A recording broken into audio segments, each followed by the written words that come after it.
L'émir Abdelkadir el-Jazairi, tome 5, halte 184.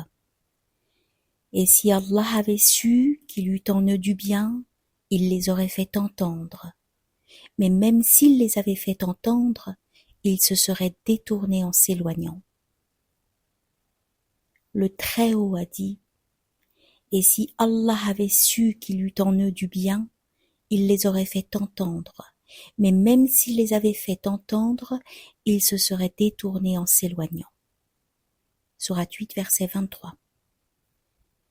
Cela signifie, si dans la science de l'essence, qui est aussi la science active, autrement dit la science de la présence divine, en tant que première autodétermination, se distinguait du bien inhérent à leurs réalités essentielles et à ce que les êtres sont en eux-mêmes, selon leurs prédispositions, qui les déterminent à agir selon ce qu'ils sont, conformément à l'effluve sanctissime, il les aurait fait entendre, et il aurait donc créé en eux une capacité à entendre l'appel de la bonne guidance, ce qui résulte de l'effluve saint.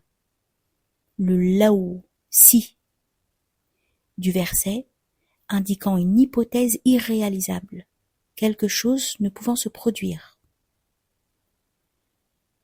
Le verset nous enseigne que le mal contenu en eux ne vient que de leur prédisposition, chacun ne recevant que ce que le Très-Haut lui donne, selon ce que lui demandent ses propres prédispositions.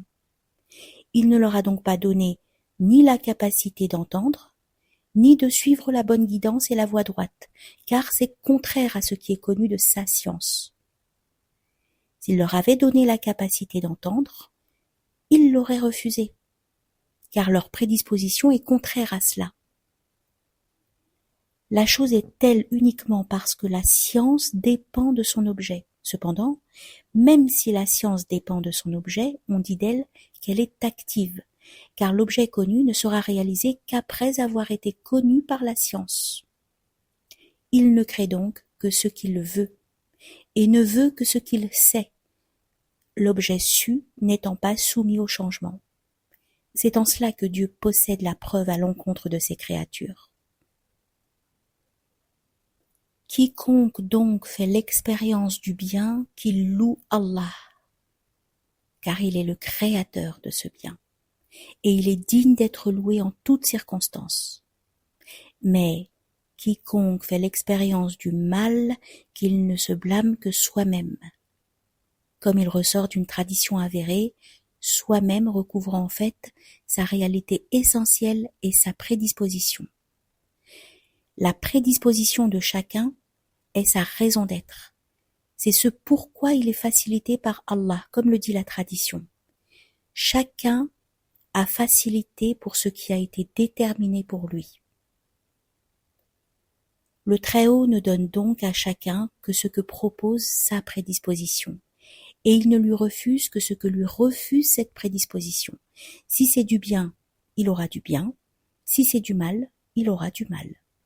Même s'il leur avait donné la capacité d'entendre, pure hypothèse et supposition contraires à leur prédisposition, ils se seraient détournés en s'éloignant de lui, en le fuyant. C'eût été contraire à leur réalité principielle qui aurait été changée. Or, les réalités principielles ne sont pas sujettes au changement. Considère la limpidité de ce verset pour celui à qui Allah a donné la science des réalités essentielles.